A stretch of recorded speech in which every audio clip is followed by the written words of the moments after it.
আল্লাহ রাব্বুল আলামিন ডাক দেয়া বলবেন, হে জান্নাতীরা, জান্নাতের গায়িকাদের গান শুনে তোমরা পাগল হয়ে গেলা। আরো আকর্ষণীয় জিনিস তোমাদের জন্য আমি স্টক রেখেছি। ডাক দেয়া বলবেন, ওরে দাউদ, তুমি আমার কালাম কোরআনুল কারীমের সূরা তাহা তেলাওয়াত করে শোনায়া দাও। দাউদ পয়গম্বরের কণ্ঠে তেলাওয়াত শুরু হবে। দাউদ নবী যখন তেলাওয়াত করতেন, সমুদ্রের মাছগুলো দাউদ নবীর তেলাওয়াত শোনার জন্য জমা হয়ে যেত। এমন সুন্দর কণ্ঠ আল্লাহ দাউদ পয়গম্বরকে দিয়েছিলেন। দাউদ নবীর তেলাওয়াত শুরু হয়ে যাবে। বিসমিল্লাহির রহমানির রহিম। তাহা মা আনজালনা আলাইকাল কুরআন। এভাবে যখন তেলাওয়াত শুরু হয়ে যাবে, মানুষগুলো আরো পাগল পারা হবে। আমার আল্লাহ ডাক দেয়া বলবেন, ও জান্নাতীরা শোনো, দাউদ পয়গম্বরের উপর আমি আল্লাহ রাব্বুল আলামিন আমার কালাম কোরআন নাজিল করিনি। দাউদ পয়গম্বরের তেলাওয়াত শুনে তোমরা পাগল হয়ে গেলা। আমি তো আমার কালাম কোরআন নাজিল করেছি আমার আখিরি জমানার পয়গম্বর, আমার বন্ধু, আমার হাবিবের উপর। হুজুর, আপনার সুন্দর কণ্ঠে, সুহৃদ কণ্ঠে কোরআনুল কারীমের সূরা ইয়াসিন তেলাওয়াত করে শোনায়া দেন। এবার বিশ্বনবীর কণ্ঠে ইয়াসিন তেলাওয়াত শুরু হয়ে যাবে। বিসমিল্লাহির রহমানির রহিম।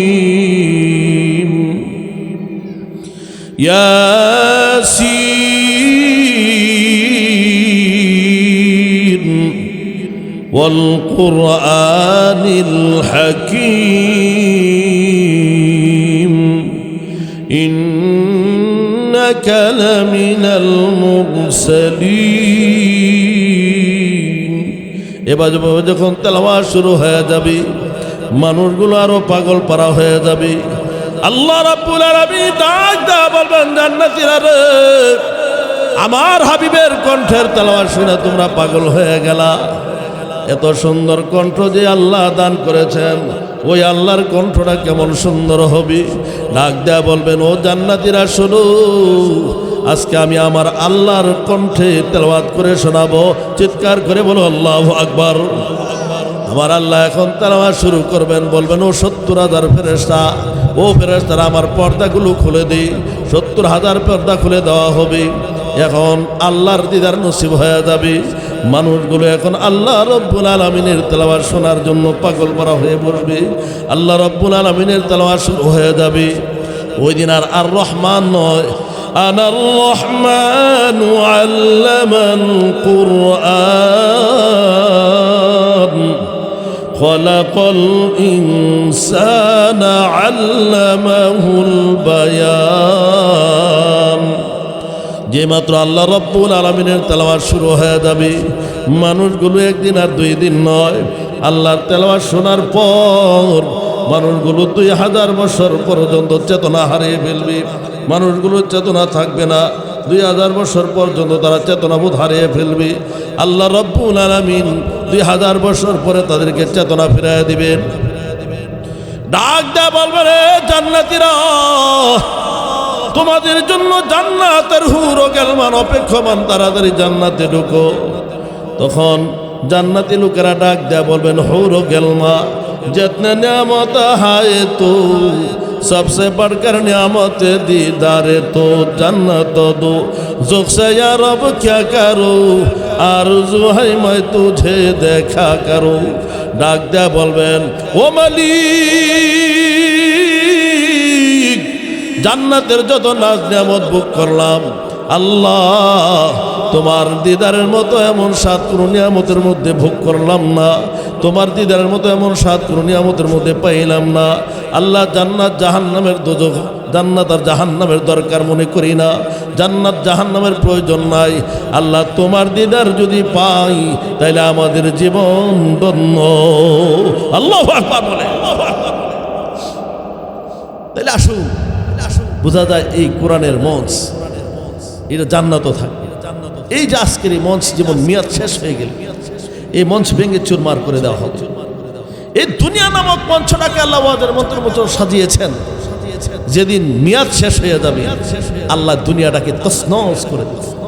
এই তো গত কিছুদিন আগে একটু মাত্র হালকা নাড়া দিছে, ভূমিকম্প হয়েছে কিনা? সারাটা পৃথিবী খবর হয়ে গেছে। এটা তো স্যাম্পল মাত্র। আল্লাহ বলেন ইন্না জালজালাতাস সাআতি শাইউন আযীম। আসল ভূমিকম্প তো হলো মহাভূমিকম্প, যেটা কিয়ামতের ভূমিকম্প। ইয়াউমা তারাউনাহা তাযহালু কুল্লু মুরজিআতিন আম্মা আরদাআত ওয়া তাদাউ যাতু কুল্লু যাতি হামলিন হামলাহা ওয়া তারান নাসা সুকারা ওয়া মা হুম বিসুকারা ওয়ালাকিন্না আযাবাল্লাহি শাদীদ। ইন্নাল হামদালিল্লাহ نحمده ونستعينه ونستغفره ونعوذ بالله من شرور أنفسنا ومن سيئات أعمالنا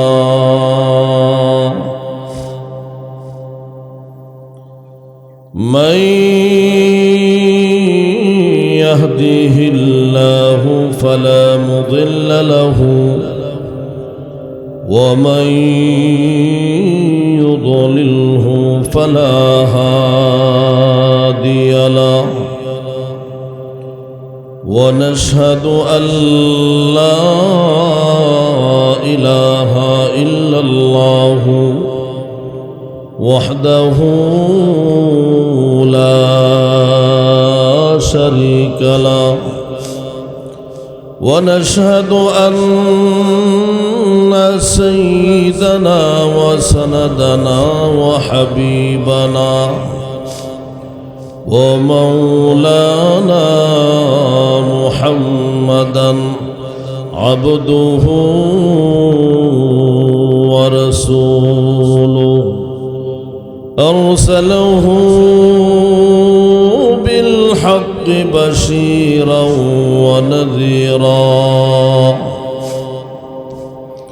وداعيا إلى الله بإذنه وسراجا منيرا. فقد قال الله تعالى في كلامه المجيد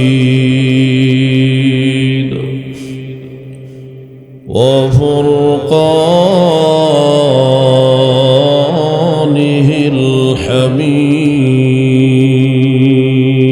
الحميد. أعوذ بالله من الشيطان الرجيم.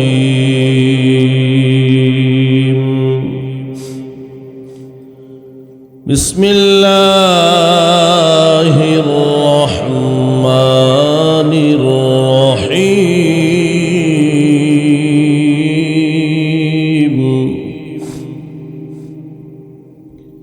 يا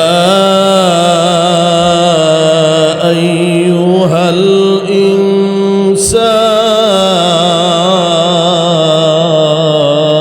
الإنسان ما غرك بربك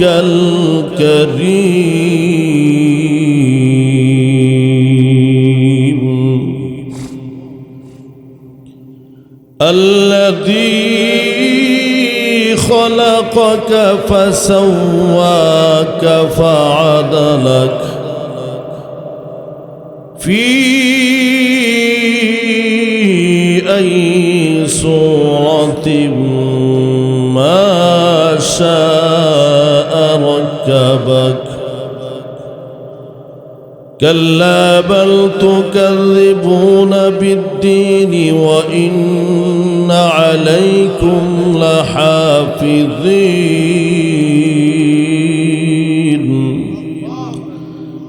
كراما كاتبين الذين يعلمون ما تفعلون.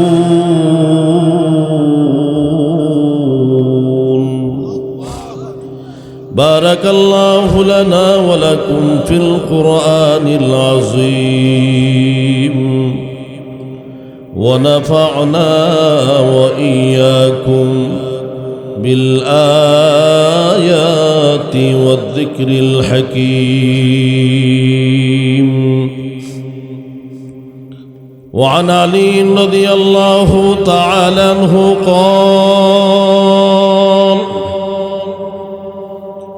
قال النبي صلى الله عليه وسلم: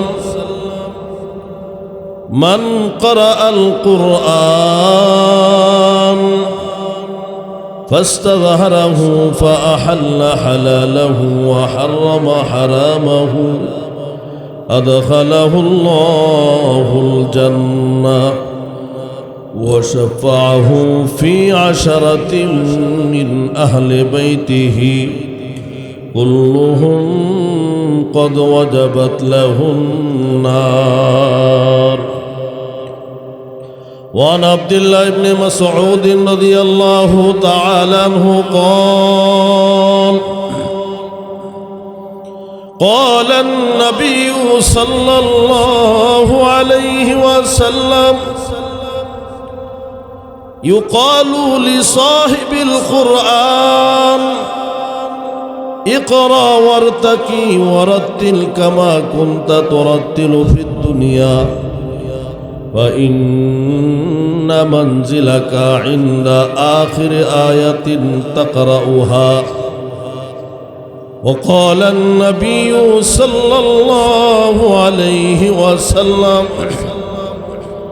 يا أيها الناس توبوا إلى الله واستغفروه فإني أتوب في اليوم 100 مرة أو كما قال عليه الصلاة والسلام. সকলে মুহাব্বতের সাথে বিশ্বনবীর উপর দুরূদ ইব্রাহিমী পড়ুন। اللهم صل على محمد وعلى آل محمد كما صليت على إبراهيم وعلى آل إبراهيم إنك حميد مجيد. اللهم بارك على محمد وعلى آل محمد كما باركت على إبراهيم وعلى آل إبراهيم إنك حميد مجيد. স্কুল কলেজ মাদ্রাসার স্নেহের ছাত্র বাবারা, কচিকাচা নিষ্পাপ সন্তান তুল্য সোনামণিরা, পর্দার আড়ালে আলোচনা শ্রবণরত অত্যন্ত নম্রভদ্র আম্মা জান খাদিজাতুল কুবরা রাদিয়াল্লাহু তাআলা আনহার উত্তরসূরি, ফাতিমা রাদিয়াল্লাহু তাআলা আনহার অনুসারী, শ্রদ্ধেয়া সম্মানিতা পর্দানিশীন মা বোনেরা, মহান আরশের মালিক রব্বুল আলামিনের আলিশান দরবারে অসংখ্য অগণিত শুকর, যিনি দয়া করে মায়া করে দুনিয়ার সমস্ত নোংরা ও গুনার পরিবেশ থেকে যাচাই বাছাই করে কোরআনের আকর্ষণ নিয়ে, রাসূলের প্রেম নিয়ে, মহান আল্লাহ পাকের ভয় নিয়ে, ওলামায়ে কেরামের ভালোবাসা নিয়ে আজকের এই জান্নাতি রহমতি বরকতি কোরআনের মাহফিলে অংশগ্রহণ করার তৌফিক দান করেছেন। এই জন্য সকলেই অন্তরস্থল থেকে জবান খুলে দিল উজাড় করে মর্দে মুজাহিদের মতো একবার কালিমাত শুকর আদায় করে নিয়ে সকলে বলি আলহামদুলিল্লাহ।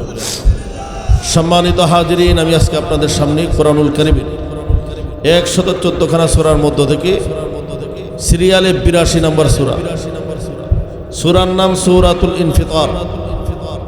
সূরার ভিতরে মোট 19টি আয়াতে কারিমা, 80টি বাক্য, 160টি অক্ষর। সূরাটা মাক্কি সূরা।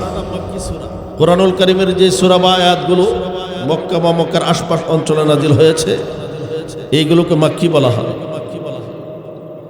আর যে আয়াত বা সূরাগুলো মদিনা বা মদিনার আশপাশ অঞ্চলে নাজিল হয়েছে এগুলোকে মাদানী বলা হয়। কোনো মুফাসসিরে কেরাম বলেন যে সূরা বা আয়াতগুলো নবীদের হিজরতের পূর্বে নাজিল হয়েছে এগুলো হলো মাক্কি, যেগুলো নবীদের হিজরতের পরে নাজিল হয়েছে এগুলো মাদানী। আমি যে সূরা থেকে তেলাওয়াত করেছি সূরাটা মাক্কি সূরা। এই সূরার 6 নং আয়াতে কারিমা থেকে 10 নং আয়াতে কারিমা পর্যন্ত তেলাওয়াত করেছি। রাসূল করিম সাল্লাল্লাহু আলাইহি ওয়াসাল্লামের অসংখ্য অগণিত হাদিস সমূহের মধ্য থেকে মিশকাত শরীফের প্রথম খণ্ড 187 নম্বর পৃষ্ঠা থেকে একখানা হাদিস শরীফ তেলাওয়াত করেছি এবং আবু দাউদ শরীফের 206 নম্বর পৃষ্ঠা থেকে এবং সহিহ তিরমিজি শরীফের একখানা সুপ্রসিদ্ধ হাদিস 3খানা হাদিস শরীফ তেলাওয়াত করেছি। আপনাদেরকে নিয়ে বিশ্বনবীর উপর দুরূদ পড়েছি, অল্প সময় মাওলায়ে পাকের জিকির করেছি। রব্বে করিম যদি আমাকে তৌফিক দান করেন তেলাওয়াতকৃত আয়াতে কারিমা এবং হাদিস শরীফের আলোকে খুব সার সংক্ষেপে আপনাদেরকে নিয়ে কিছু আলোচনা করার ইচ্ছা রাখি। ওমা তৌফিক ইল্লা বিল্লাহ। মুহতারাম হাজিরিন, আমি আমার আলোচনাতে যাওয়ার আগে আবারও বলতে চাই, এটা একটা ক্লাস, আমরা ছাত্র পড়াই তো ক্লাস, এজন্য আমি আপনাদেরকে একেবারে একটা বিষয় নিয়ে সুন্দর করে ক্লাসের মতো বোঝানোর চেষ্টা করব, ক্লাস থেকে উঠা বসা করব। তবে মনে রাখতে হবে আজকে 3 ঘন্টার ওয়াজ এই আধা ঘন্টা 1 ঘন্টার মধ্যে শেষ হবে। দেখেন না, মানুষ যদি কাজ চুক্তি নেয়, চুক্তি বুঝেন, তাইলে 3 দিনের কাজ 1 দিনে করে, আর যদি কাজ যদি রুজিন্দা করে রোজে করে তাইলে 1 দিনের কাজের মধ্যে 3 দিন লাগায়। তো মনে করেন আজকের ওয়াজটা আপনাদের কাছ থেকে আমি চুক্তি লইয়ে নিলাম আর কি, বুঝলেন না? এই জন্য খুব অল্প সময়ে লম্বা আলোচনা হবে। আল্লাহ আমাদেরকে তৌফিক দেন, সকলে বলেন আমিন। সূরার নাম সূরা ইনফিতার। যেহেতু এই সূরার ভিতরে ইজাস সামাউ ফাতারাত, ইনফাতারাত শব্দ আছে, কোরআনুল কারীমের সবগুলো সূরার পিছনে ওই সূরারই অংশ রয়েছে। শুধুমাত্র 2টা সূরা, একটা হলো সূরা ফাতিহা আর একটা হলো সূরা ইখলাস। এই 2টা সূরার ভিতরে ওই সূরার অংশ নাই, অর্থাৎ নামের ভিতরে। আর অন্য যত সূরা আছে সবগুলো সূরার নামের পিছনে ওই সূরার একটা অংশ আছে। যেমন সূরা 3-এর মধ্যে আল্লাহির রহমানির রহিম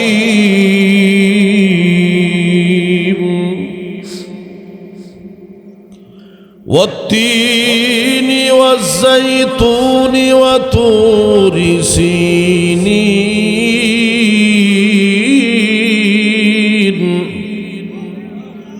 ওয়া হাযাল বালাদিল আমিন।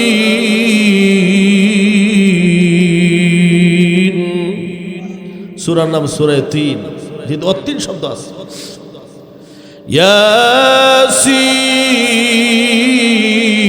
ইয়াসিন ওয়াল কুরআনিল হাকীম। সূরার নাম সূরা ইয়াসিন, ইয়াসিন শব্দ আছে।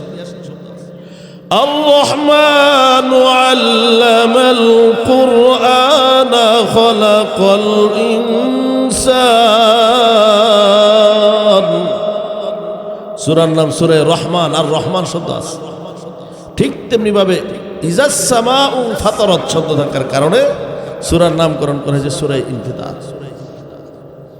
এখন আসুন আমরা আমাদের মূল আলোচনাতে ঢুকে যাই। আমার তেলাওয়াতকৃত আয়াতটা কেমন জানি আজকের এই মাহফিলের সাথে অনেকটাই ম্যাচিং হয়।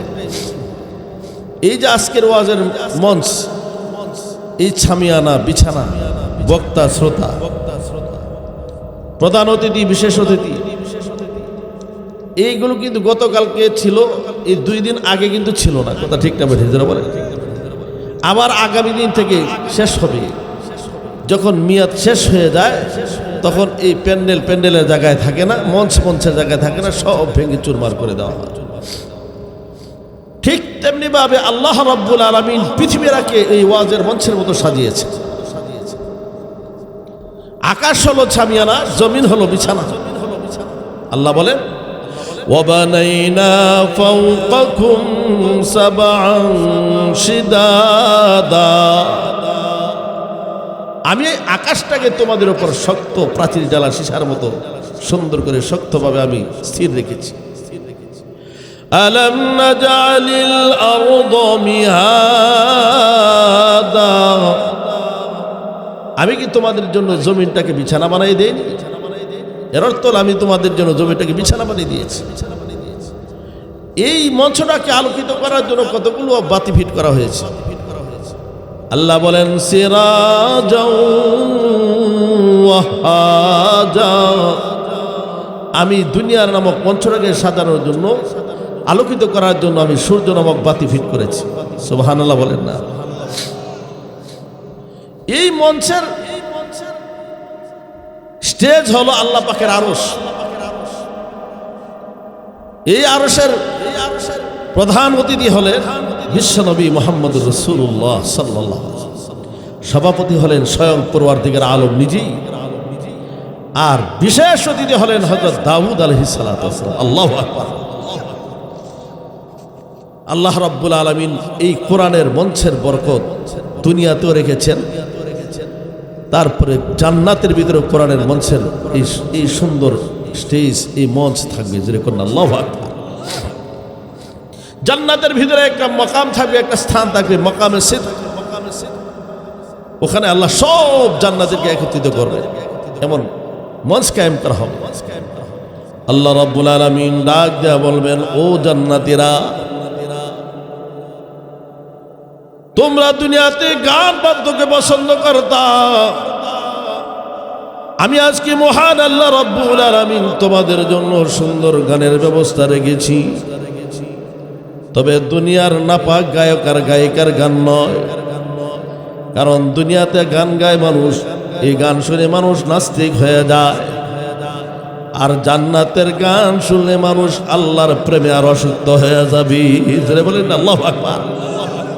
দুনিয়ার গায়ক তো নাপাক, এই নাপাক গায়কদের মধ্যে একজন হলো এই বর্তমান ভণ্ড আবুল সরকার। কথা ঠিক না বেশি? এই ভণ্ড আবুল সরকার, সে একজন গায়ক, গায়ক হয়ে সে কোরআনের অপব্যাখ্যা করেছে। শুধু তাই নয়, আল্লাহকে নিয়ে সে কটূক্তি করেছে। সে বলে ওয়াজের না, তার গানের মঞ্চের মধ্যে উঠে বলে, কুল আউযু বিরাব্বিন নাসি মালিকিন নাসি ইলাহিন নাসি। আল্লাহ এত নাচানাচির কথা বললো কা, মানে নাচতে বলছে আল্লাহ, এই জন্য নাচানাচির কথা বলছে। নাউযুবিল্লাহ বলেন না। মান ক্বালা ফিল কুরআনি বিররাই ফাকাদ কাফার। বিশ্বনবী বলেন, যারা কোরআনের অপব্যাখ্যা করে সে কাফের হয়ে যায়। সুতরাং এই ভণ্ড আবুল সরকার যে কাফের, এক নাম্বার দলিল হলো সে কোরআনের অপব্যাখ্যা করেছে। দুই নাম্বার সে বলে হযরত আলীর চেহারা একেবারে হুবহু আল্লাহর চেহারার সাথে মিলে। আলী যদি আল্লাহর সন্তান না হইতো তাহলে আলীর চেহারা আল্লাহর সাথে মিলে কিনা? এটা কোরআনের পরিপন্থী একটা কথা। কারণ আল্লাহ রাব্বুল আলামিনের হাবিব বিশ্বনবীর দরবারে মক্কার কাফেররা ডাক দেয়া বলে, মুহাম্মদ, আমরা তো 360 খোদার পূজা করি, আমাদের এক একটা ভগবান এক এক জিনিসের তৈরি, কোনোটা পাথরের তৈরি, কোনোটা কাঠের তৈরি, কোনোটা স্বর্ণের তৈরি, কোনোটা রূপার তৈরি। ওরে মুহাম্মদ, তোমার আল্লাহ কোন জিনিসের তৈরি? তারা আল্লাহর পরিচয় জানতে চাইল। মহান আল্লাহ রাব্বুল আলামিন সঙ্গে সঙ্গে সূরাতুল ইখলাস নাজিল করে দিলেন, কুল হুয়াল্লাহু আহাদ আল্লাহুস সামাদ লাম ইয়ালিদ ওয়া লাম ইউলাদ ওয়া লাম ইয়াকুল লাহু কুফুয়ান আহাদ। হাবিব, মক্কার কাফিরদেরকে আপনি আমার পরিচয় দিয়ে দেন। আল্লাহু আহাদ, আমি আল্লাহ হলাম একক অদ্বিতীয়। আল্লাহুস সামাদ, আল্লাহ হলেন অমুখাপেক্ষী। লাম ইয়ালিদ ওয়া লাম ইউলাদ, আমি আল্লাহর কোনো সন্তান নাই, আমি আল্লাহর কোনো মা বাবা নাই, আমি আল্লাহর কাছ থেকে কেউ জন্মগ্রহণ করিনি, আমি আল্লাহ কারো কাছ থেকে জন্মগ্রহণ করিনি। ওয়া লাম ইয়াকুল লাহু কুফুয়ান আহাদ, এবং আমি আল্লাহর সমকক্ষ কেউ নাই। এ বন্ধুরা আমার, ভাইরা আমার, এই ভণ্ড আবুল সরকার হযরত আলীকে আল্লাহর মতো বলেছেন এবং আল্লাহর সন্তান বলেছি। সুতরাং এর দ্বারা বোঝা যায় তার বক্তব্য সূরা ইখলাসের পরিপন্থী সাংঘর্ষিক হয়।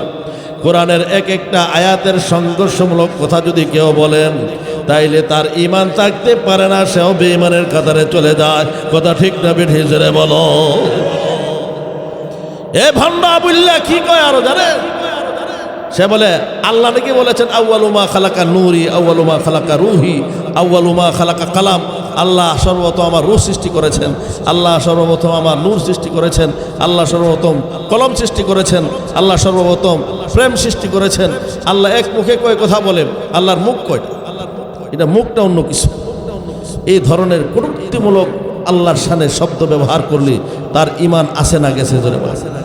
স্পষ্ট বোঝা গেল ভণ্ড আবুল্লাহ সরকার সে বেঈমান, সে কাফের। কাফেরকে যারা কাফের বলে না তারাও কাফের, কাফেরের সমর্থন যারা করবে তারাও কাফের। কথা ঠিক না বেঠিক? চাই যে কোনো দলেরই নেতা হোক না কেন, আমরা সেটা দেখব না তার কথা কোরআনের পক্ষে না বিপক্ষে। যেই কোনো নেতাই কোরআনের বিপক্ষে অবস্থান নিবে সেও বেঈমান হয়ে যায়, কাফের হয়ে যায়। এজন্য আমরা বাংলার জমিনের সর্বস্তরের নেতৃবৃন্দদেরকেও বলতে চাই, এনসিপির ভাইদেরকেও বলতে চাই, তোমরা এখনো ক্ষমতায় আসো নাই, না এসেই যদি তোমরা কোরআনের বিপক্ষে অবস্থান নিতে চাও তাহলে মনে রাখতে হবে অতীতে যারা এই কোরআনের বিপক্ষে অবস্থান নিয়েছে, ওলামায়ে কেরামের বিপক্ষে অবস্থান নিয়েছে, তাদের ঠাঁই কিন্তু বাংলার জমিনে হয়নি। কথা ঠিক না বেরিয়ে জনাব? নিজের ইজ্জত সম্মান নিয়ে যেতে পারেনি, বেইজ্জতি হয়ে কাপড় রেখেই তো ভাগতে পালাইতে বাধ্য হয়েছে। সুতরাং বোঝা যায় যারা কোরআনের বিপক্ষে অবস্থান নিবে এরা ওলামায়ে কেরামের দেশ, এরা আল্লাহ ওলিদের দেশ, শাহ মখদুমের দেশ, শাহজালালের দেশ। এই দেশে কোরআনের বিপক্ষে অবস্থানকারীদের জায়গা হবে না, হবে না, হবে না। কথা ঠিক না বেরিয়ে জনাব? আমরা অন্তর্বর্তী সরকারের কাছে একাধিকবার আবদার করেছি, এই ভণ্ড আবুল সরকার এবং তার পক্ষে যারা পক্ষপাতিত্ব করেছে তাদেরকে দৃষ্টান্তমূলক শাস্তি নিশ্চিত করা হোক। জাতীয় মসজিদ বাইতুল মুকাররমের সামনে জুতা পিটাই করে তাদেরকে শাস্তি দেওয়া হোক, আর না হয় তাদেরকে ফাঁসির কাস্টে ঝুলে সারা পৃথিবীর সমস্ত নাস্তিকবাদীদেরকে শিক্ষা দেওয়া যাক যে কোরআনের বিপক্ষে কথা বললে তাদের এই শাস্তি হয়। তাহলে বাংলার জমিনের যত ইহুদ নাসারাদের চেলাপেলা আছে তারা কোরআনের বিপক্ষে, নবীর বিরুদ্ধে, বিশ্বনবীর বিরুদ্ধে, কোরআনের বিপক্ষে আল্লাহকে নিয়ে কটূক্তি করার সাহস পাবে না। কথা ঠিক না বেঠিক? বলতেছিলাম জান্নাত ও কোরআনের মঞ্চ হবে। আল্লাহ বলবেন ও জান্নাতীরা আজকে তোমাদেরকে গান শোনানো হবে, তবে দুনিয়ার কোনো নাপাক গায়িকা আর গায়কের জবান থেকে নয়।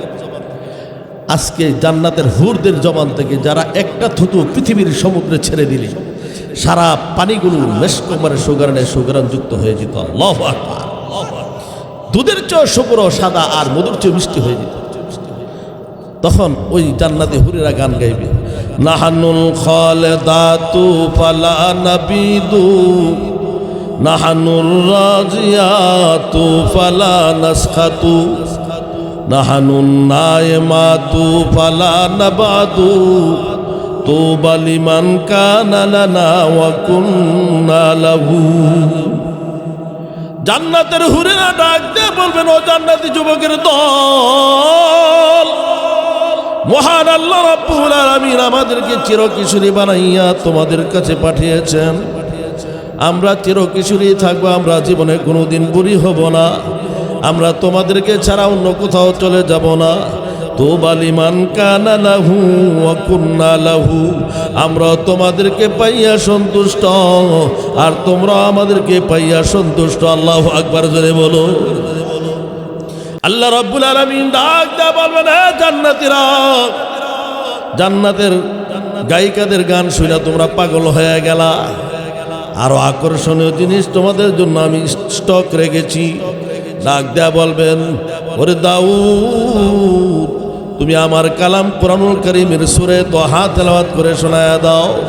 দাউদ পয়গম্বরের কণ্ঠে তেলাওয়াত শুরু হবে। দাউদ নবী যখন তেলাওয়াত করতেন সমুদ্রের মাছগুলো দাউদ নবীর তেলাওয়াত শোনার জন্য জমা হয়ে যেত। এমন সুন্দর কণ্ঠ আল্লাহ দাউদ পয়গম্বরকে দিয়েছিলেন।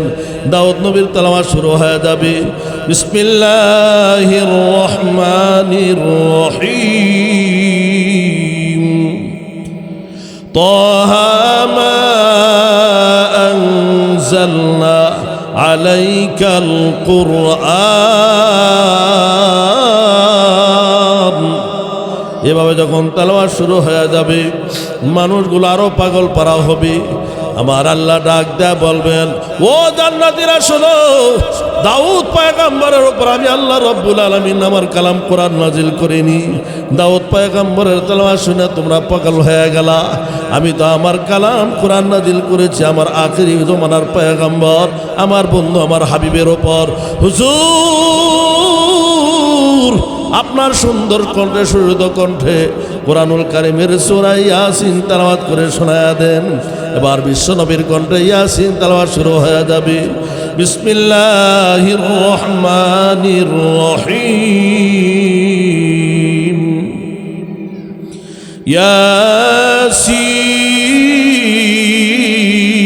ইয়াসিন ওয়াল কুরআনিল হাকীম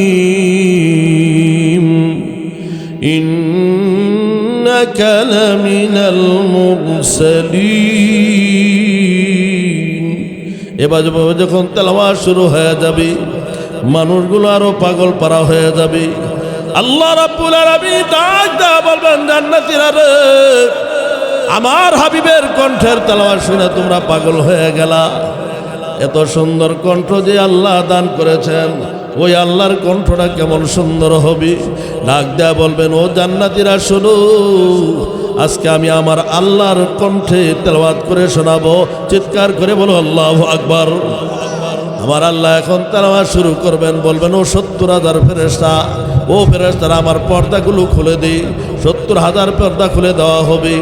এখন আল্লাহর দিদার নসিব হয়ে যাবে। মানুষগুলো এখন আল্লাহ রব্বুল আলামিনের তেলাওয়াত শোনার জন্য পাগল করা হয়ে বসবে।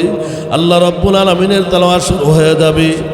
ওই দিন আর রহমান নয়, আনার রহমান আল্লামান কুরআন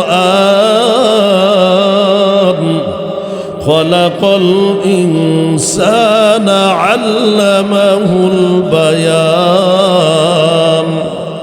যে মাত্র আল্লাহ রব্বুল আলামিনের তেলাওয়াত শুরু হয়ে যাবে মানুষগুলো একদিন আর 2 দিন নয়, আল্লাহর তেলাওয়াত শোনার পর মানুষগুলো 2000 বছর পর্যন্ত চেতনা হারিয়ে ফেলবে।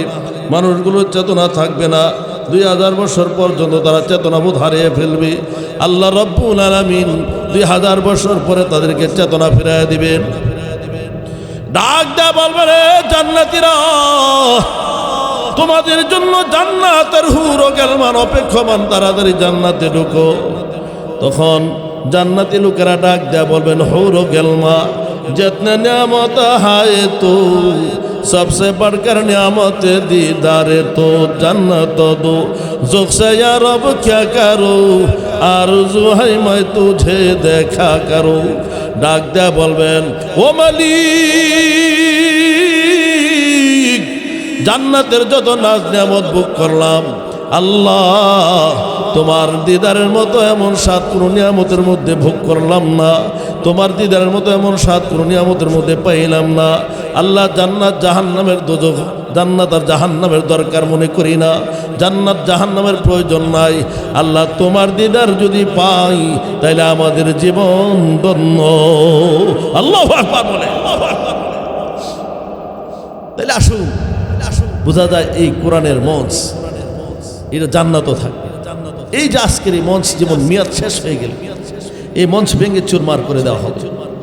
এই দুনিয়া নামক মঞ্চটাকে আল্লাহ ওয়াজের মন্ত্র মতো সাজিয়েছেন, যেদিন মেয়াদ শেষ হয়ে যাবে আল্লাহ দুনিয়াটাকে তছনছ করে দেবে।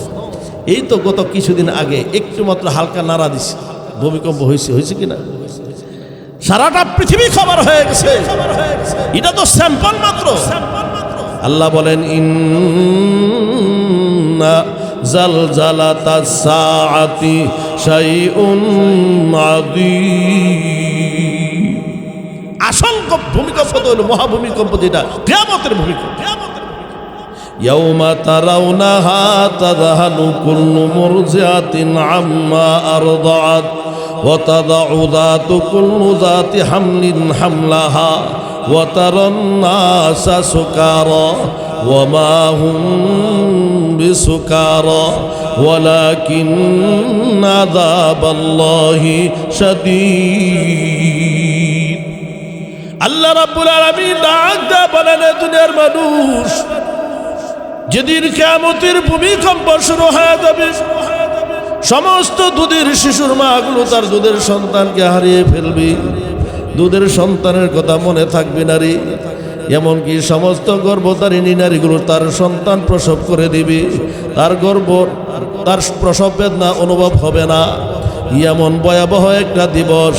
নবীজি বলেন, ইন্নাকুম তুহশারুনা হুফাতান উরাতা, বুখারীর বর্ণনায় আসছে, তোমাদেরকে বিবস্ত্র করে এবং জুতা ছাড়া হাসরের ময়দানে জমা করা হবে। আম্মা জান আয়েশা ডাক দেয়া বলেন, ওগো নবীজি, আমাদের শরীরে যদি কাপড় না থাকে গো, তাইলে কি আমাদের লজ্জা হবে না, শরম হবে না? নবীজি ডাক দেয়া বলেন, আয়েশা, হাসরের কঠিন ময়দানের ভয়াবহতার কারণে শরীরে কাপড় আছে না নাই খবর থাকবে না। একজন আরেকজনের দিকে তাকাবে তো দূরের কথা, নিজেরই খবর থাকবে না। এমন একটা দিন সামনে আসে না নাই? যারা বলে মানুষগুলো হতাশা হয়ে যাবে, পেরেশান হয়ে যাবে। মানুষগুলো পেরেশান হইয়া এক এক পয়গম্বরের কাছে দৌড়ায় যাবেন। ফায়াতুনা ইলা আদম, সহিহ বুখারীর বর্ণনা আছে, দৌড়ায় সবাই আদম নবীর কাছে যাবে। ডাক দেয়া বলবেন, ওগো পিতা আদম, আমাদের জন্য একটু সুপারিশ করে দেন। আদম নবী ডাক দেয়া বলবেন, ও আমার সন্তানের দল, আজকে আমার আল্লাহ এত রাগান্বিত, আল্লাহর সাথে কথা বলার সাহস হয় না। এমন রাগান্বিত আজকে, অতীতে কোনোদিন এত রাগান্বিত ছিলেন না, ভবিষ্যতে এমন রাগান্বিত হবেন কিনা জানি না। সুতরাং আমি আজকে আল্লাহ রব্বুল আলামিনের সাথে কথা বলার সাহস করি না। যাও, ওই যে আদমে নূহ, দ্বিতীয় আদম হযরত নূহ আলাইহিস সালামের কাছে যাও। সবাই মিলে নূহ আলাইহিস সালামের কাছে চলে যাবে। আদমে সানি, দ্বিতীয় আদম নবীর দরবারে সবাই চলে যাবে। হযরত নূহ আলাইহিস সালাম ডাক দেয়া বলবে, আজকে আমি আল্লাহর সাথে কথা বলতে পারবো না। ওই যে দেখা যায় হযরত ইব্রাহিম খলিলুল্লাহকে, ওনার কাছে যাও। সবাই মিলে হযরত ইব্রাহিম খলিলুল্লাহর কাছে যাবেন, বলবে আজকে আমিও আল্লাহর সাথে কথা বলতে পারবো না।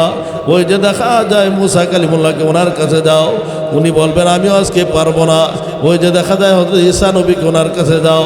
সবাই মিলে হযরত ঈসা পয়গম্বরের কাছে জমা হয়ে যাবেন। ঈসা পয়গম্বর ডাক দেয়া বলবেন, রে আদমের সন্তান, আজকে হাসরের কঠিন ময়দানে মহান আল্লাহ রাব্বুল আলামিনের সামনে কথা বলার সাহস কারো নাই। ইয়াউমা ইয়াকুমুর রূহু ওয়াল মালাইকাতু সাফফান লা ইয়াতাকাল্লামুন, আজকে কেউ কথা বলতে পারবে না। ইল্লা মান আযিনা লাহুর রহমানু ওয়া ক্বালা সাওয়াবা, একমাত্র আল্লাহ যাকে পারমিশন দিবেন সেই কথা বলতে পারবে। তবে আমার জানা মতো আজকে আসরের কঠিন ময়দানে আল্লাহ রাব্বুল আলামিন শাফাআতের কুবরার মালিক বানিয়েছেন আখির জামানার পয়গম্বর বিশ্বনবীকে। ওনার কাছে যাও, উনি সুপারিশ করতে পারবেন। ওনাকে কোথায় পাওয়া যাবে? ওই মাকামে মাহমুদে যাও।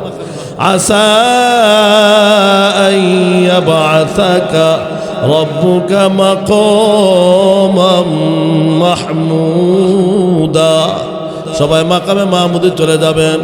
হুজুর, এক এক পয়গম্বরের কাছে গেলাম, কোন পয়গম্বর আল্লাহর দরবারে আমাদের জন্য সুপারিশ করতে পারলেন না। ওগো নবীজি, আখিরি জমানার পয়গম্বর আপনার দরবারে আমরা হাজির হয়ে গেলাম। বিশ্বনবী ডাক দেয়া বলবেন, ও আমার উম্মতের দল, ও আদম সন্তানের দল, একটু অপেক্ষা করো। আমি মহান আল্লাহ রাব্বুল আলামিনের দরবারে একটা সিজদা করে নেই। সিজদাতুন ওয়াহিদাতুন খায়রুম মিনাদ দুনিয়া ওয়া মা ফিহা। আল্লাহর দরবারে একটা সিজদার দাম কত হবে? একটা সিজদাকে যদি এক পাল্লা রেখে দেওয়া হয়, 7 তবক আসমান জমিন পাহাড় পর্বত লৌহ কলম আরশ কুরসি অপর পাল্লায় যদি রেখে দেওয়া হয়, মহান আরশের মালিকের দরবারে বনি আদমের একটা সিজদার পাল্লা ভারী হবে। বিশ্বনবী সুন্দর প্রশংসা করবেন, আল্লাহর রাগ নিবারণ হয়ে যাবে। আল্লাহ ডাক দেয়া বলবেন, ইরফা রাসাকা মুহাম্মদ ইসফাত ওয়াসাফা সাল তোতা। হাবিব, আপনার আর কান্না করতে হবে না, আপনি মাথা ওঠান গো। আপনি কি চাইবেন আমার কাছে চান? কি প্রশ্ন আপনার করুন? আপনার সমস্ত সুপারিশ আজকে কবুল করা হবে। আল্লাহর নবী ওই হাসরের কঠিন ময়দানে শুধু বলবেন, ইয়া রাব্বি হাবলি উম্মতি, আল্লাহ আমি আমার এতিম উম্মতের পরিত্রাণ চাই, আর কিছুই চাই না। আমার এতিম উম্মত রেখে আমি জান্নাতে যাব না। জোরে বলেন আল্লাহু আকবার। আমাদের নবী, শেষ নবী কে? জোরে বলেন কে? মুহাম্মদুর রাসূলুল্লাহ সাল্লাল্লাহু আলাইহি সাল্লাম। নবীজি তিরমিজি শরীফের 45 নম্বর পৃষ্ঠার হাদিস, প্রথম খণ্ড, মুসনাদে আহমদ নামক কিতাবের 373 নম্বর পৃষ্ঠার হাদিস, মিশকাত শরীফের 511 নম্বর পৃষ্ঠার হাদিস। নবীজি বলেন, আলা সায়াকুনু ফি উম্মতি আল কাযযাবুন আদ-দাজ্জালুন, আমার পরে এমন 30 জন মিথ্যা ভণ্ড বের হবে।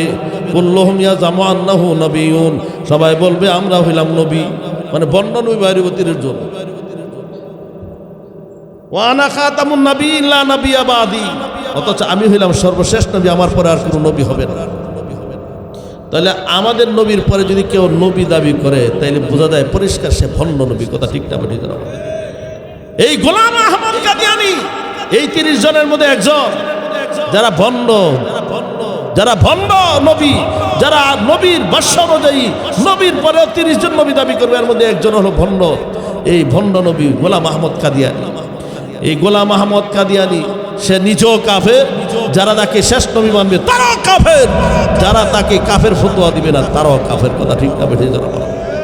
অতএব আমরা আবারও গত কিছুদিন আগে, গত মাসের 15 তারিখ সেই ঐতিহাসিক সরোয়ার্দী উদ্যানে বর্তমান সরকারের কাছে আবদার রাখা হয়েছে, এই গোলাম আহমদ কাদিয়ানী এবং তার ভক্ত যারা, এরা বাংলাদেশে বসবাস করবে, কোনো আপত্তি নেই। এরা গণতান্ত্রিক দেশ, হিন্দুও বসবাস করে, বৌদ্ধ বসবাস করবে, খ্রিস্টানও বসবাস করবে, মুসলমানও বসবাস করবে, কোনো আপত্তি নেই।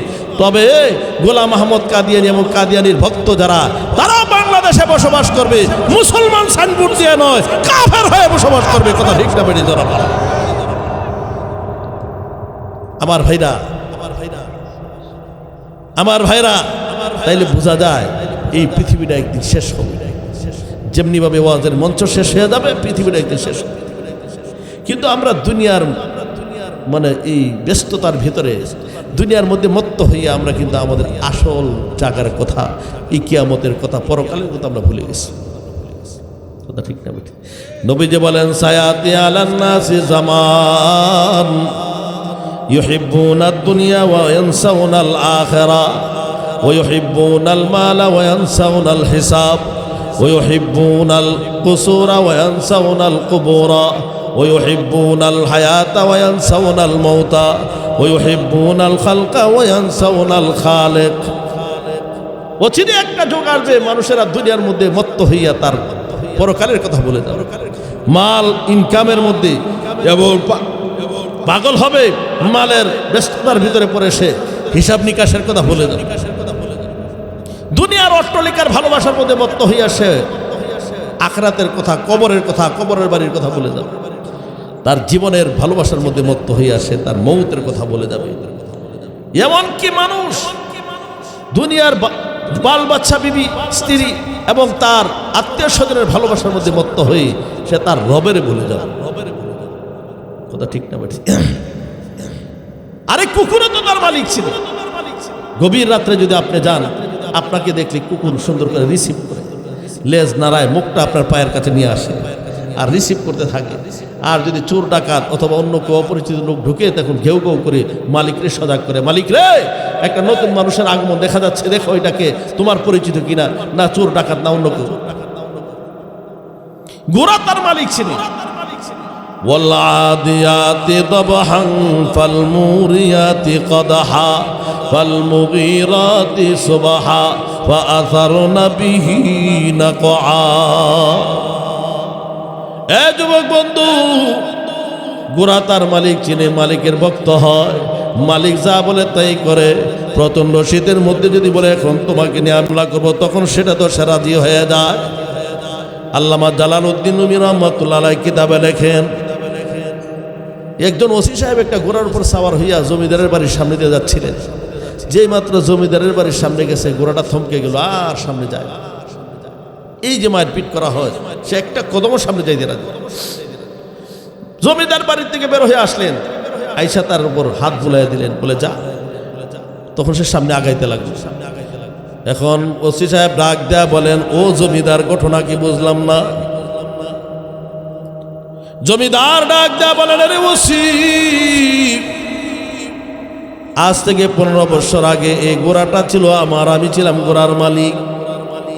আমি যে তারে নিজের হাতে লালন পালন করে যে ঘাস পানি খাওয়াইছি, আজকে 15 বছর পরে এসে আমার বাড়ির সামনে দিয়া যাওয়ার সময় নিশ্চয় তার কলিজার ভিতরে আমি মালিকের কথা স্মরণ হয়ে গেছে। এজন্য আমি মালিকের সাথে সাক্ষাৎ না দিয়া সামনে যাইতে রাজি না। এই এলাকার মুসলমান ভাইরা, যুবক বন্ধুরা, এই গন্ধপুরের মা বোনেরা, আজকে কত যুবক আছো তোমরা মসজিদের সামনে দিয়া ডাইন হাতে টাচকমাল, বাম হাতে সিগারেট নিয়ে চলে যাও। ইমাম সাহেব ডাকে, বাবারে আয় আয় নামাজ পড়ে যা। হুজুর আজকে বিজি, আজকে পারবো না, আজকে সমস্যা, আগামী শুক্রবার থেকে নামাজ ধরবার ছাড়বো না। আগামী শুক্রবার পর্যন্ত যে বাঁচবো এর কোনো গ্যারান্টি কার্ড আছে নাকি আমাদের কাছে? আল্লাহ বলেন, হাইরে নিমু খারাপ, হাইরে নিমু খারাপ। পুকুর তার মালিক ছিল, ঘোড়া 15 বছর পরেও তার মালিকের বাড়ি ছিল, আর তুমি মানুষ হয়ে আমি আল্লাহর চিনি। ইন্নাল ইনসানা লিরাব্বিহি লাকানুদ। মানুষ বড় নিমু খারাপ। আমি যে আয়াত তেলাওয়াত করেছি, বড় আফসোস করে আল্লাহ এই আয়াত নাজিল করেছেন। যদিও আয়াতটা নাজিল হয়েছে ওলীদ ইবনে মুগীরার ব্যাপারে, এটা সমস্ত নিমুখারাম বান্দাদের ব্যাপারে প্রযোজ্য। আল্লাহ বলেন, ইয়া আইয়ুহাল ইনসান মা গাররাকা বিরাব্বিকাল কারীম। হে মানব জাতি, দয়াময় প্রভুর ব্যাপারে তোমার কে ধোঁকা দিল? কেমনে দয়াময় প্রভুরে ভুলে গেল? এরে যুবক ভাই, তুমি কি লক্ষ্য করে দেখো না, মহান আল্লাহ রাব্বুল আলামিন একটা সেকেন্ডের জন্য আল্লাহ ঘুমান না। আল্লাহ রাব্বুল আলামিনের কোনো রেস্ট নাই। পয়গম্বর হযরত মূসা আলাইহিস সালাতু ওয়াস সালাম ডাক দেয়া বলেন, আল্লাহ আপনি ঘুমান না কেন গো? আল্লাহ ডাক দেয়া বলেন, ও পয়গম্বর, আমার ভালোবাসার কারণে, বান্দাদের প্রতি মহাব্বতের কারণে আমি ঘুমাই না। কারণ আমি আল্লাহ যদি ঘুমাইয়া যাই, আমার বান্দা বান্দি বিপদে পড়ে যদি আমি আল্লাহরে ডাকতে থাকি, তখন আমার বান্দা বান্দির ডাকে সাড়া দিবে কে? আল্লাহু আকবার। শুধু তাই না আমার ভাইরা, আসুন, আল্লাহ রাব্বুল আলামিন ডাক দেয়া বলেন, পয়গম্বর 1 গ্লাস পানি নিয়ে তুমি তুর পাহাড়ে চলে যাও। আরো বিষয়টারে ক্লিয়ার করে দেই। 1 গ্লাস পানি নিয়ে তুর পাহাড়ে দাঁড়ায় গেলেন।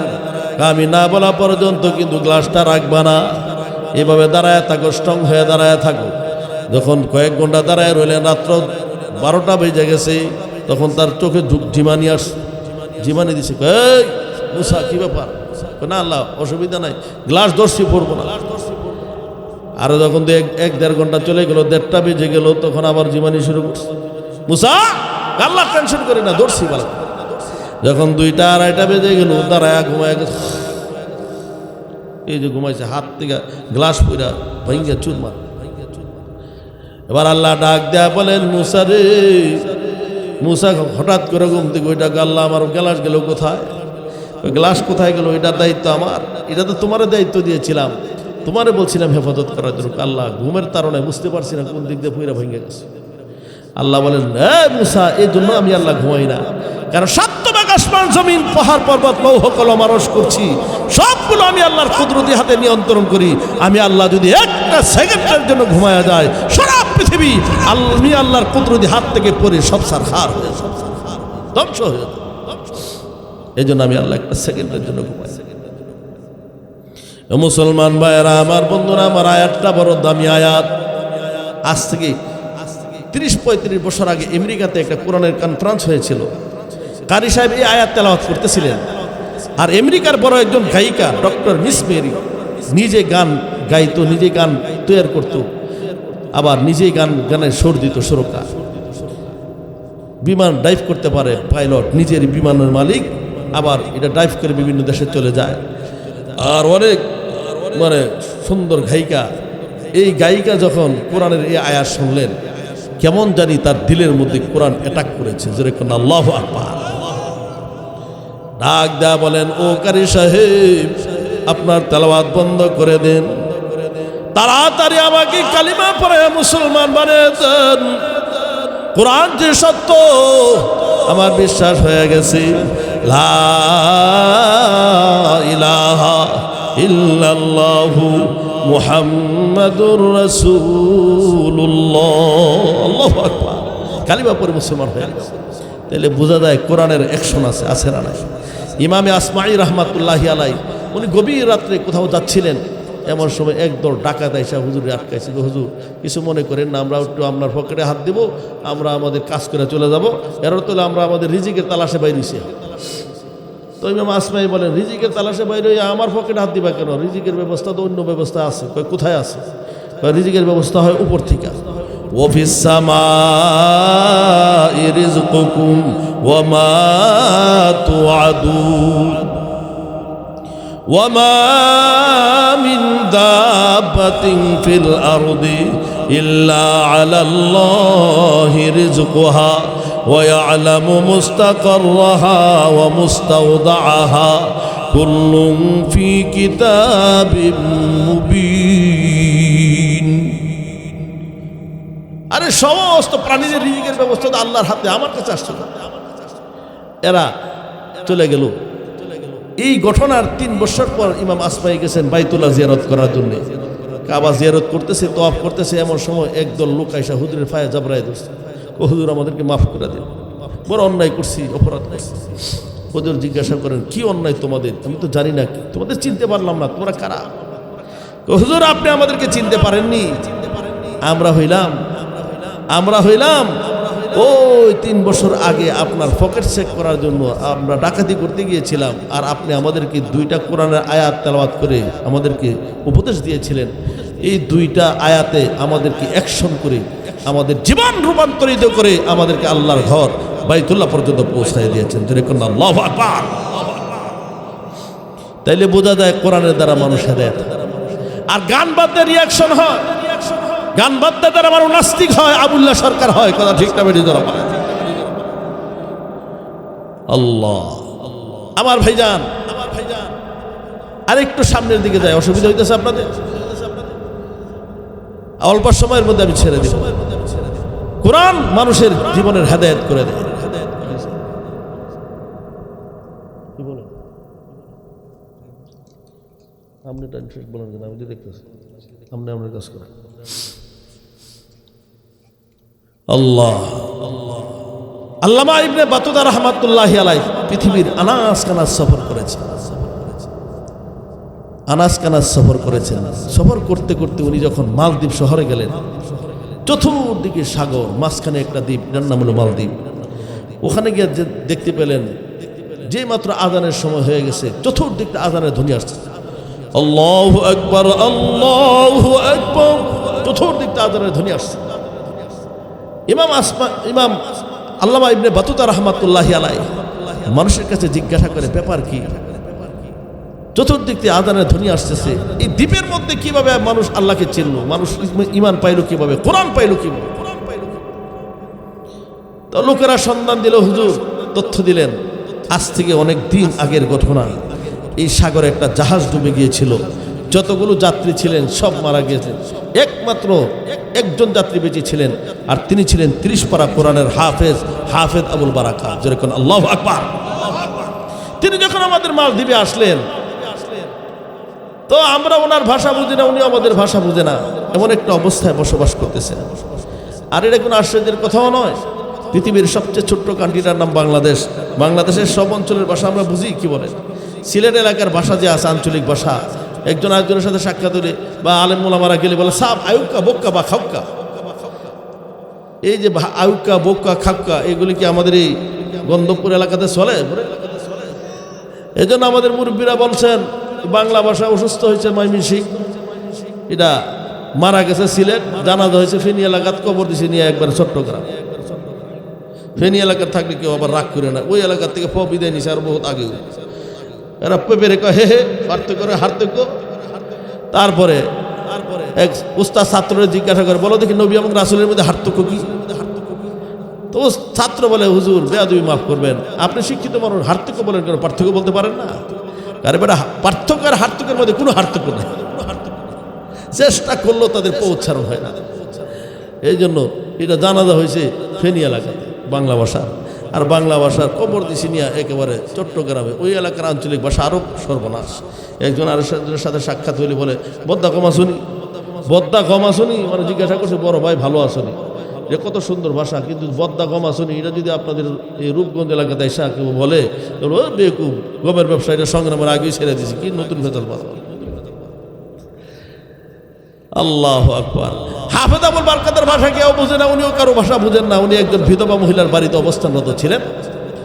এই মালদ্বীপের মধ্যে একটা গির্জা আছে, প্রতি মাসে এক মায়ের এক সন্তানকে ভোগ দিতে হয়, না হলে মাসে একবার ওই সাগর থেকে একটা দানব উঠে মানুষের উপর হামলা করে, মানুষ নিজেদের জীবন বাঁচানোর জন্য এক মায়ের এক সন্তানকে তারা ভোগ দেয়, সরকারি নির্দেশ। হাফেজ আবুল বারকাত যে মহিলার বাড়িতে ছিলেন, ওই মহিলার একমাত্র মেয়ে, একমাত্র কন্যা, তার সিরিয়াল। এখন মা দুঃখিনী মেয়েটার এনে কান্নাকাটি করতেছে। হাফেজ আবুল বারকাত জিজ্ঞাসা করে, কি ব্যাপার, ঘটনা কি? তো মহিলা আকার ইঙ্গিতে বুঝাইছে যে আমার মেয়েটারে ওই গির্জাতে নেওয়া হবে, মারা যাবে, সাগর থেকে দানব উঠবে, তারে মেরে ফেলবে, এই জন্য বিরবেদনার জন্য আমি কান্না করতেছি।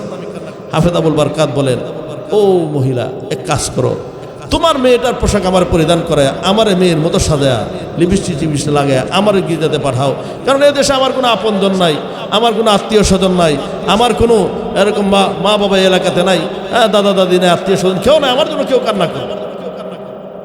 হাফেজ আবুল বারকাতকে যখন ওখানে রাখা হলো, রাত্র যখন আস্তে আস্তে গভীর হইতে লাগলো, গভীর রাত্রে তাকায় দেখে সাগর থেকে দানব একটা উঠে গির্জার দিকে আগে আসতেছে।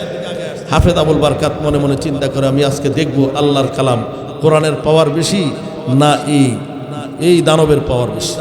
গন্ধপুরের ভাইরা কি বলেন, কোরআনের পাওয়ার বেশি নাকি এই দানবের পাওয়ার বেশি? বিসমিল্লাহির রহমানির রহিম।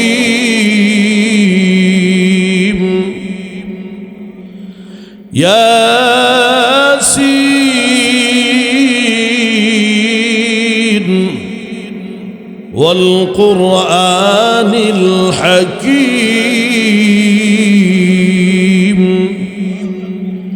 ইন্নাকা লামিনাল মুরসালিন।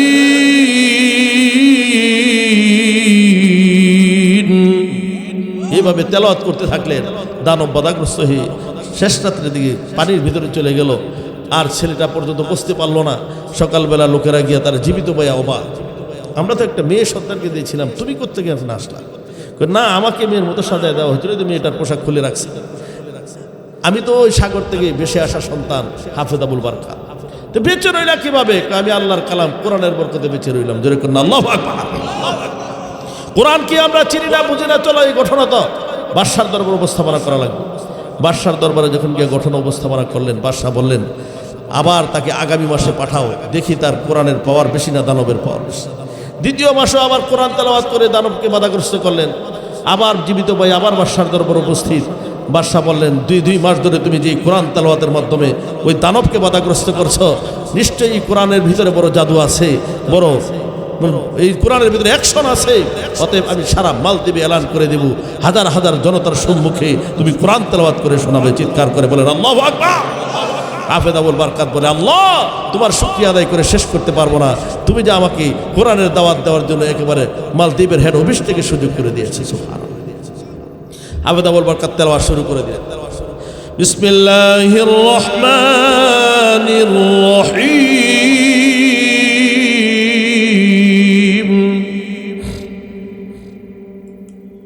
الرحمن علم القرآن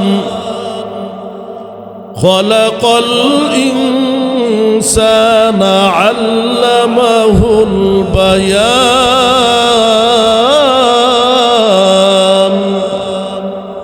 এভাবে যখন তেলাওয়াত করতে লাগলেন, সাথে সাথে ওই মজমা থেকে ৬৫,০০০ মানুষ দাঁড়ায় গেল।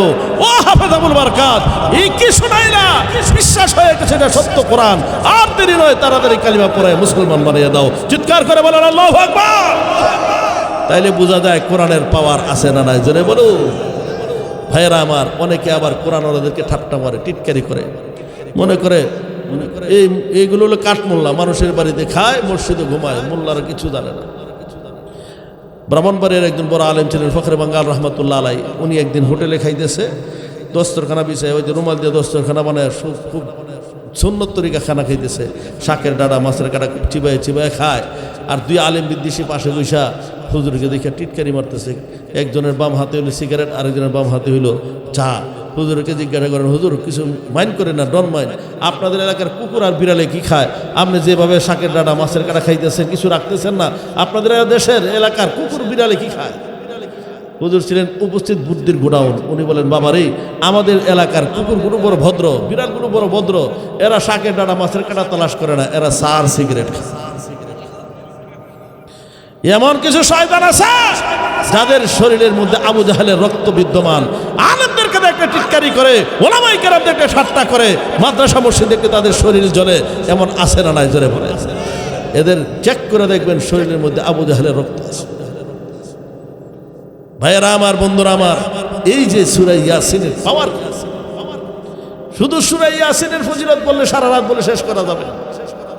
নবীজি বলেন, যারা সূরা ইয়াসিন, আতা ইবনে আবি রাবাহ থেকে বর্ণিত, ইয়াসিন সকালবেলা তেলাওয়াত করবি, কুজিয়াত হাওয়াইজুহু, আল্লাহ তার সমস্ত হাজতকে গায়বী খাজানা থেকে পুরা করে দিবেন। সুবহানাল্লাহ।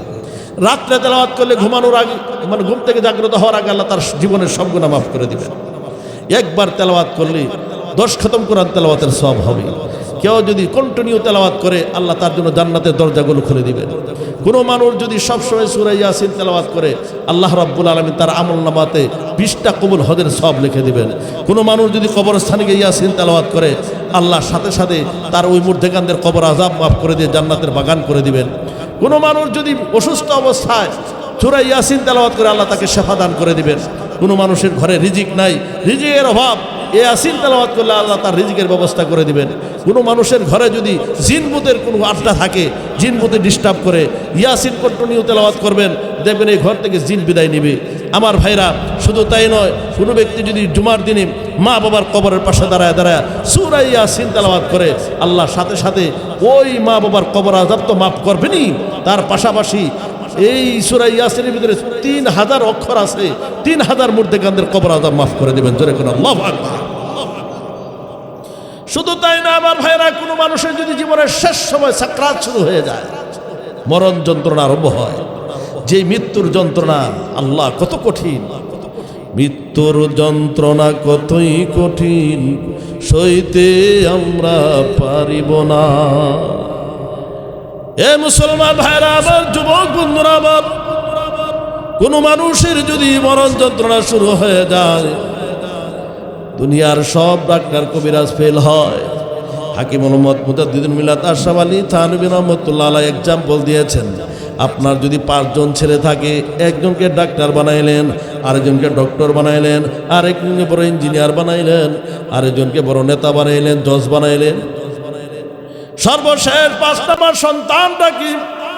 এই যে আজকের যে মাদ্রাসার পক্ষ থেকে আজকের এই মাহফিল, এই মাদ্রাসায় পড়াশোনা করাইলেন, মুসাদ্দিক হোসেন রাফাত দারুস সুন্নাহ মাদ্রাসার মধ্যে ভর্তি করে দিলেন। আপনার যখন মরণ যন্ত্রণা শুরু হবে, আপনার ডাক্তার ছেলে দৌড়ে আসবে, পার্স পরীক্ষা করবে, আপনার প্রেশার পরীক্ষা করবে, আর বলবে, বাবা আপনার কি খাইতে মনে চায় বলুন।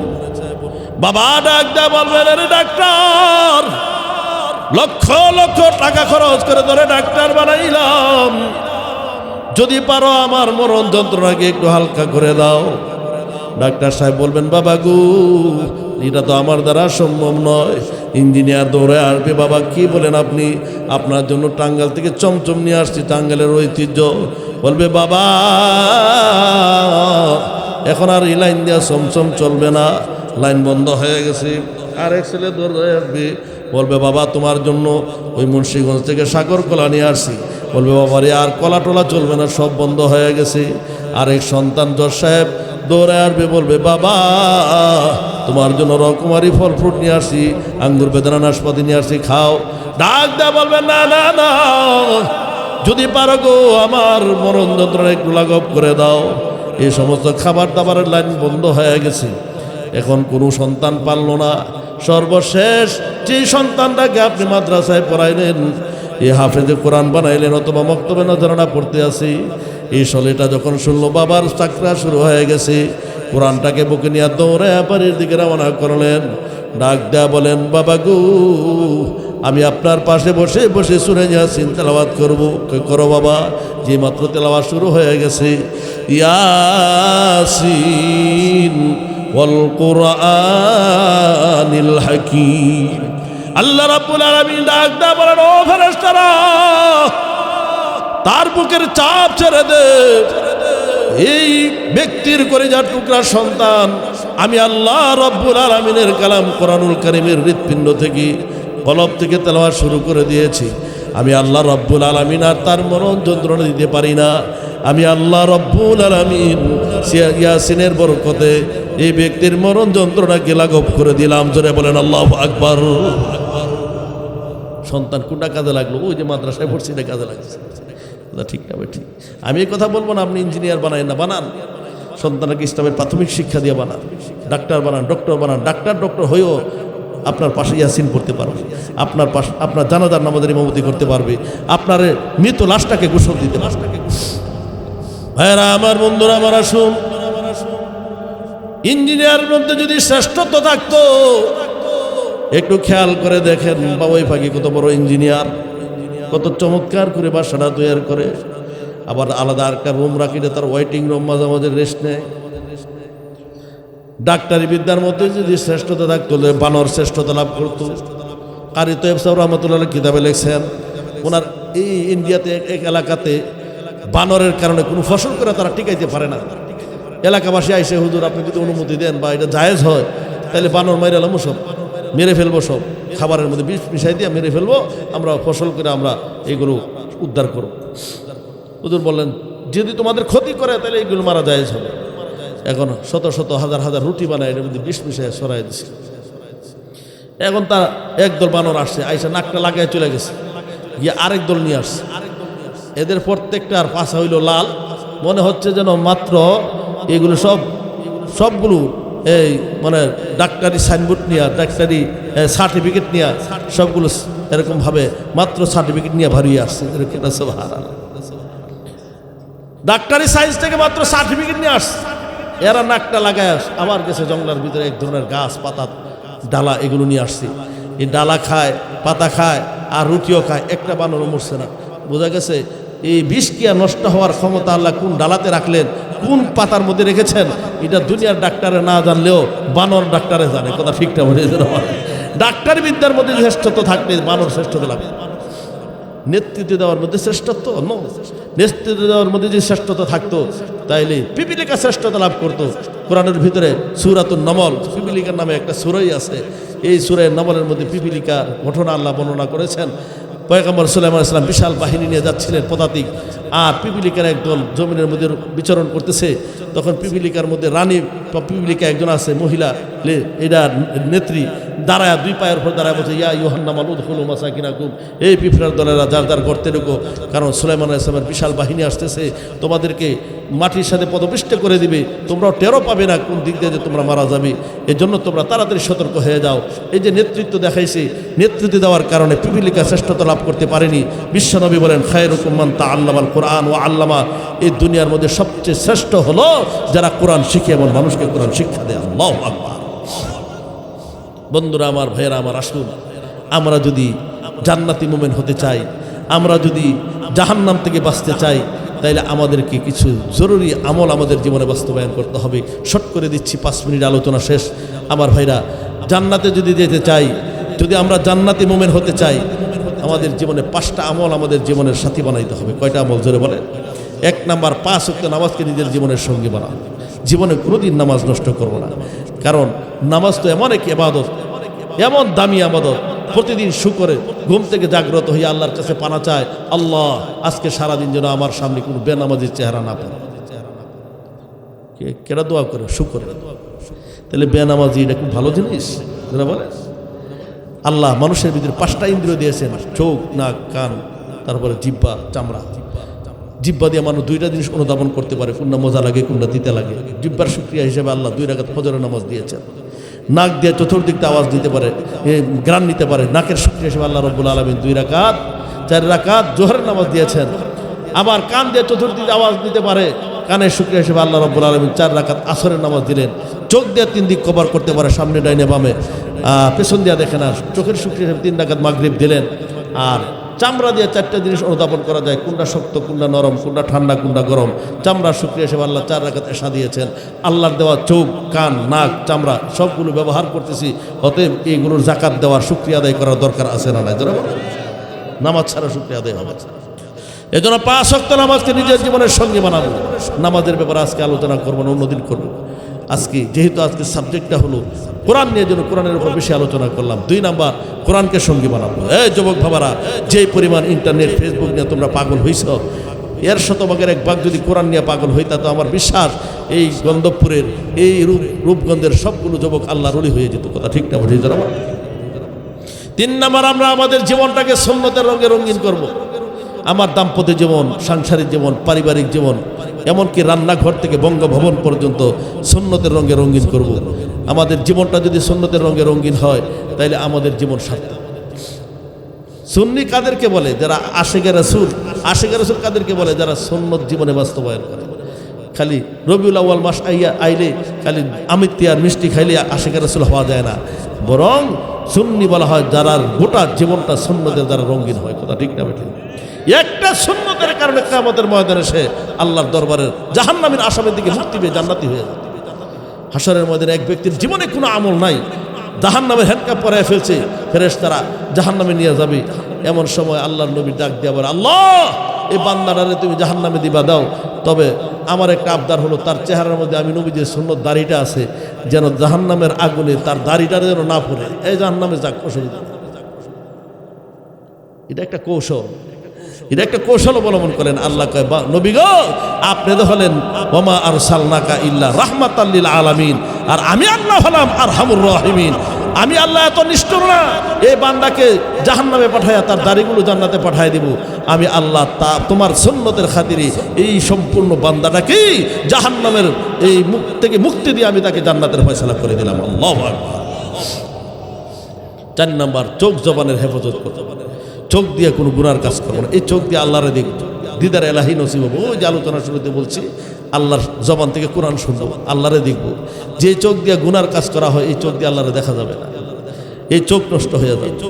এই জন্য চোখ জবানের হেফাজত, জবান দিয়ে গিবর শিকায়ত করবো। বিশেষ করে মা বোনদেরকে বলে যাই, ও আমার এলাকার মা বোনেরা, গিবর শিকায়ত করবো না, সমালোচনা করবো না, বসে বসে আরেকজনের দোষ বলবা।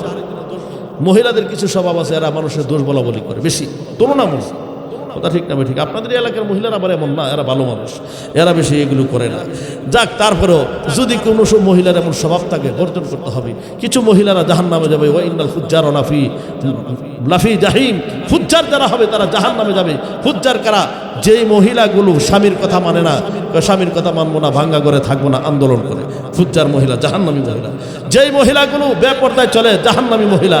যেই মহিলাগুলো মিথ্যা কথা বলে, জাহান্নামী মহিলা। যেই মহিলাগুলো জেনা বিবিচারি করে, জাহান্নামী মহিলা। যেই মহিলাগুলো মানুষের গিবর শিকার সমালোচনা করে, জাহান্নামী মহিলা। যেই মহিলাগুলো অহংকার করে, তারা জাহান্নামী মহিলা। যেই মহিলাগুলো মানুষকে উপকার করে আবার খোটা দেয়, জাহান্নামী মহিলা। এগুলোর পিছনে অনেক ব্যাখ্যা আছে, সময় নাই। এই জন্য এই মহিলাগুলো হলো জাহান্নামী, উপকার করে আবার খোটা দেয়। ওই যে সংগ্রামের সময় দেশে অভাব ছিল, বাবার বাড়িতে 5,000 টাকা এনে দিয়ে আপনার হেল্প করছে, ঝগড়া লাগতে দেরি, এর আগে সাবধানে কথা বলবেন। এখন 4 ছেলে বিদেশ গেছে, আপনার শরীরে চর্বি হয়ে গেছে না। আর যখন কিছু ছিল না, কেউ ছিল না, তখন আমার বাপ মার বাড়ির থেকে আমি 5,000 টাকা দিয়ে হেল্প করছিলাম, মনে আছে? এখানে ভুলে গেছেন না? এমন খোটা দেওয়ার অভ্যাস মহিলাদের আছে না নাই? জোরে বলেন। আপনাদের এলাকাতে নাও থাকতে পারে, এমন অভ্যাস মহিলাদের আছে। কারণ একটা মহিলার গলার মধ্যে বাকেট নাই, এটা ক্লিয়ার। দেখবেন পুরুষের গলার মধ্যে হাতটা আছে, মহিলাদের নাই। এই জন্য ডাইরেক্ট, কারণ পেটের ভিতরে বেশি গুরুত্বপূর্ণ কথা, এটা হজম হয় না। কাউকে উপকার করলেও এটা না বলা পর্যন্ত এটা হজম হয় না। এটা খালি মানে ডাইজেসিস হইতে, হজম হইতে খুব দেরি হয়। এই জন্য যতক্ষণ পর্যন্ত না বলতে পারে ততক্ষণ সহ্য হয়। মহিলারা আমার প্রতি নারাজ হইতেছে, আগামী বছর দাওয়াতটা পাইতাম না আর কি, যা বুঝতেছে। আজ দাওয়াত না পাইলো, এবছর যখন পাইয়া লাইছি হক কথাগুলো বলে যাওয়ার দরকার আছে না, যারা বলে আল্লাহ। মহিলারা আজকে যদি তারা সৎ হইতো, ভালো হইতো, কোরআনের আশেক হইতো, তারা যদি পর্দার ভিতরে থাকতো, তাহলে এই সমাজ সুন্দর হয়ে যেত। আজকে আমাদের বাংলার জমিনে ইফটিজিং, বাংলার জমিনে এসিড মারা, বাংলার জমিনে জেনা বেবিচারী, বাংলার জমিনে আজকে ডাস্টবিনের ভিতরে নবজাত শিশুর লাশ পাওয়া যাওয়া, এগুলো সবগুলোর মূল দেখবেন নারীরা বেপরদা। পর্দার ভিতরে নারীরা আসলে সমাজ এত নষ্ট হয়েছে। মহিলারা আসলে এদেরও তো ব্যাপারে দুই একটা কথা বলার দরকার, সারা তো কোরআনের ব্যাপারেই বলছি, এই জন্য ফাঁকি দিয়ে তাদেরকে দুই চারটে কথা বলে দিলাম আর কি। এই জন্য গন্ধপুরের মা বোনদেরকে বলে যাই, পর্দার ভিতরে জীবনযাপন করো, তোমাদের জীবন সুন্দর হবে। তুমি বরফের আব্দুল কাদের জিলানির মা হবে, তুমি কুতুবুদ্দিন বখতিয়ার কাকির মা হবে, তুমি শেখ চরমনের পীর সাহেব হুজুরের মা হবে, সন্দীপের হুজুরের মা হবে। যদি তুমি ভালো হও, তোমার সন্তান ভালো হবে। মোহতারাম ভাইরা আমার, সর্বশেষ আরেকটা কথা বলে আলোচনা শেষ করব। বলছিলাম 5টা আমলের মাধ্যমে আমরা জান্নাতি হব। 5 ওয়াক্ত নামাজ নিজের জীবনের সঙ্গী বানাবো, সবক দিতেছি। 2 নাম্বার কোরআনকে সঙ্গী বানাবো। 3 নাম্বার নবীজির সুন্নতকে নিজের জীবনের সঙ্গী বানাবো। চোখ জবানের হেফাজত করব।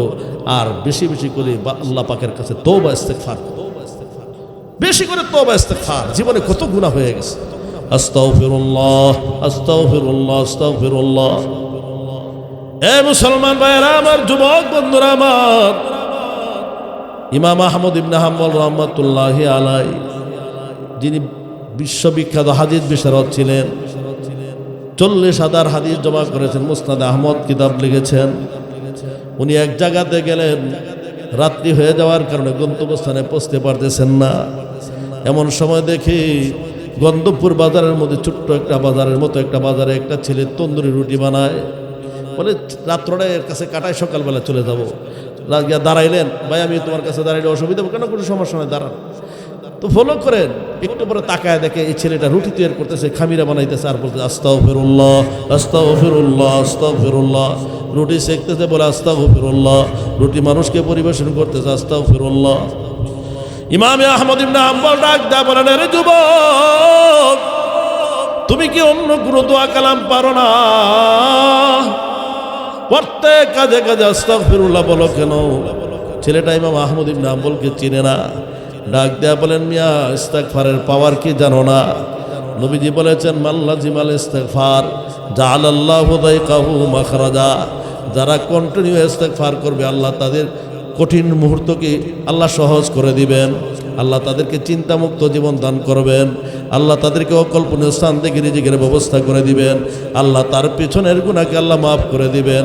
আল্লাহ তাদেরকে মুস্তাজাবু দাওয়াত বানায় দিবেন। আল্লাহু আকবার। তওবা করলে মুস্তাজাবু দাওয়াত হয়ে যাবে।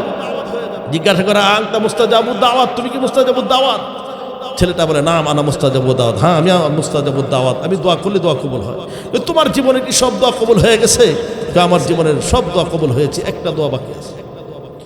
অনেক দিন পর্যন্ত মালিকের কাছে আবদার করতেছে, মালিক, এই জমানার শ্রেষ্ঠ হাদিস বিশারদ ইমাম আহমদ ইবনে হাম্বলের দেখার বড় শখ জাগছিল।